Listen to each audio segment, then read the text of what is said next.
Welcome back to MovementProfessional.com. So today I want to continue my series on dead start reps versus continuous reps. Today we're going to talk about squatting. So with dead start reps with the squat, you're not really looking for like the strongest lift that you can do with this, but these are great drills, and they can be great for mobility and understanding how to be stable in the bottom of the squat and understand what you might be missing as far as your bottom of the squat position. So we'll start with the dead start idea, and again, we'll just do these as drills.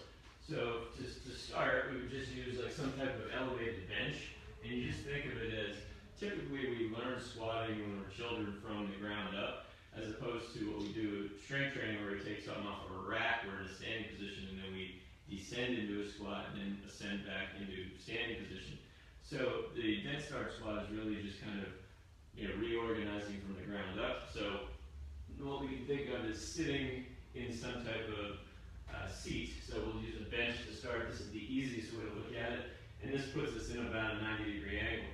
So we'll do this first without the kettlebell, but if I just get here and I want to understand the position I want my feet to be in, that would be most optimal for me to be able to maintain control, maintain balance. So maybe I'll go a little bit wider than a shoulder width. I'll have my feet slightly toed out. All right, let me face the camera here so you can get a sense of that. All right, and then I want to get a sense that do my knees want to fall in? Can I keep everything wide here? Maybe a little bit knees out, knee tracking right over the middle of the foot. All right, from there I want to get organized through my middle. All right, so if I just stand up and round, that's fine if I'm just kind of getting up and down from the chair because I don't have any load there. So I don't really have to think about that naturally if I'm just getting up and down from a chair. But if I want to transfer it over to maybe a loaded lift and understand the position that I want to get into so that I don't have load kind of crumbling my spine forward, I want to think about, how do I pretend I have a lot of load on my back or my front if I'm doing a front squat, and I want to get organized right across like the lower belly. I want to spread, and as I do that, I want to feel that I'm pushing my feet into the ground. All right, so to get a real stable foot position, I actually want to create a little bit of supination to grip the ground. So that's going to be kind of the most excessive type of support I can get through my feet. All right, so once I get organized there, I'm thinking about pushing down through most of all of my foot except for the inside of the foot. And then I just want to stand up with the least amount of forward lean possible. Okay, so you can't lean back and stand up or you'll fall back, so there does have to be some forward lean. But what we're looking for, and again, we think if we have a bar on our back or even a bar on our front, that we don't want that load to pull us forward even more. So we're going to try to just stand straight up, feel it right in the middle here as we push our feet through the ground. And then when I get to the top, I get organized, I feel my glutes, I feel like I still have the same stability across here that I had when I was down at the bottom. All right, so that's one of the easiest ways to do it. If you want to add a little bit of load, the kettlebell is a good way to do it in a goblet position. All right, so just holding this, I have to automatically turn on a little bit of stability, but I can still kind of get organized into what position I need to be into to stand up without leaning forward too much. So again, I want to push down instead of rocking forward and just drive up, and then I can sit down and reset. All right, so I'm not trying to make this continuous. I just pull it up and get organized, spin the feet through the ground, and then push down, and then I put it back down and reset. All right, so that's with a kind of higher bench. That's a good start position. And then obviously I can do the same thing for a lower bench, which will be much more at the bottom of a deep squat. All right, so I may have to get a little bit wider here, and this will really be a good test for what do my knees want to do when I come up from the bottom of the squat, what does my back want to do, and what is my foot position that would be most optimal for balance. All right, so if my foot position needs to be quite a bit turned out for me to get into this bottom position without having to do some type of compensation, tells me I probably have to work on some mobility. At the same time, it doesn't mean I don't squat, it just tells me, all right, this is the position that I need to be in right now, and then I can go do some mobility stuff to get me more into a narrow stance, feeling comfortable with that. All right, so I'm going to get down at the bottom here, get organized, stand up from the bottom, feel it through here, we can sit down any way really, all right, get organized, try to keep the hands here, knowing that I might be holding a bell here, push through, and then come back down. good drill that I've seen in the kind of a strong first community is just face the wall squat. You can do it from the top down where your arms are up and you get as close to the wall as you can and just kind of move up and down. So if you put a wall in front of you, that's a good way to know that you're not leaning forward too far, and then you just play around with, you know, how much away from the wall you need to be. Okay, so I can do the same thing with weight. Load it here, get organized, push down through the ground. All right, drop the weight, reset, push down through the ground.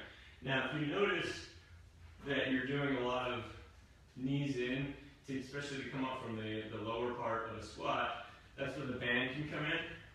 Alright, so this is a little bit of reactive neuromuscular training. Alright, so I get, from the start, I'm just trying to spread this band. I'm getting a sense, you know, just not having anything cave in. Alright, so I'm basically feeding the disorder, because if I just went with the band, it would pull my knees in. So neurologically, just kind of feeling that, you're going to actually want to push out against the band even more. Alright, so I get here, and I just spread the band. And then at the top, it would be, there's a tendency to feel like the band should kind of get on slack when you're at the top, but it's actually a good drill to, even in standing, try to keep the band spread, because that'll create a little bit of an external rotation torque in your standing position, which helps you maintain that kind of glute activity at the top, and actually a little bit of a stable foot position at the top. Alright, so you come back down, get organized here, push up, make sure that the band stays spread the whole time. Alright, so that's the dead start variations. Another variation that you can do, which is a little bit more advanced, would be sort of reverse pattern squatting. Alright, so I get down, use a kettlebell, and I hold on to this so it gives me like a little bit of an anchor. So I can really just sit in the bottom of the squat. Alright, but if you see, when I'm down here, I can keep my heels down, but my back's quite a bit rounded. Alright, so I wouldn't want to lift much weight from here, but what I can do is get organized, and then I can find kind of a position where I'm a little bit more upright, and then stand out without the weight, or stand up without the weight. Alright, I can also get down here, pull this into me a little bit, find a position where my back's a little bit more in an ideal position, and then also I can really see what's my foot position have to be. So I have to be a little bit turned out, where if I'm down here, and I have my feet forward, my heels want to come up, which is fine to do as a mobility position and spend some time down here, especially when I have support in the front. But when I want to stand up, I'm not going to be very strong from here. I'm not going to be pushing from the muscles I want to push from. Alright, so I have to find a position where I feel more stable, and then I can come up and hover. And then also this shows me what's my optimal depth of squatting. So I can get my butt a little bit lower than my knees, but down here I start to round. That's not going to be optimal. So ass to grass is not an optimal mobility position for me when I'm lifting weights. So I got to be up here and pushing up through there. All right, so that's just a good assessment to see, you know, what's the optimal squat depth, what's the optimal foot position for you to be stable when you're lifting some load. All right, so those are just some drills to kind of work on that bottom position and pre-tension your body to teach you how to kind of come out of that hole during squatting. All right, now the more traditional squat is going to be off the rack. So I'll just go over a back squat real quick. One of the things I just wanted to touch upon was how to prepare when you're taking a bar off the rack, because that can be very valuable. All right, so if I get a load on my shoulders, or if I get a load in my front, and I'm not kind of organized from the middle, and then I'm walking back and I got weight on my shoulders, I'm not going to be real able to make corrections to my middle. So if I have the bar on the rack already, it's basically at rest, I'm at rest, I don't have to be doing any work. So this is the optimal time to get under the bar. And right here now, I want to be pushing my feet through the ground. I want my feet to be pretty close to the position I'm going to squat in. And then I'm going to get my middle organized just like I did from the bottom. I'm going to get my shoulders organized. And then I'm just going to stand up. So I don't have to make a lot of corrections once I get into my squatting stance. I don't have to come back here and now tighten up. I'm already tight off the rack. Now I just can re-tense things up. And now I'm going to do continuous reps. Slow down. This is a lighter weight so I can spend some time here. Come up. And now I don't want the tension to come out at all.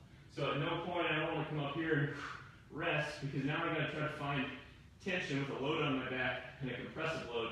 So I want to maintain the tension that I got off the rack the whole time I go up and down. Alright, so that's the big difference there, where, you know, the dead start rep, I'm on a seat, I can be at rest, I can feel the contrast between being on and off. Once I get that weight on my back, I don't want to turn my tension off. Alright? I'm protecting my spine, I'm protecting my joints by keeping tension on. Alright, so I want to maintain that the whole time. I want to start the tension before I even get the bar off the rack. Alright? So that's really important to know the difference. That's why I don't usually do too heavy of weight from the ground up at a dead start. Because one, it's hard to actually get the weight on you from the bottom there. And two, you're already kind of in a compressive load if you're sitting on something. So you're basically adding more compressive load from the top, and you're sandwiching it from the bottom. So if you're going to do that type of drill, you're doing it with lighter weight just as a practice.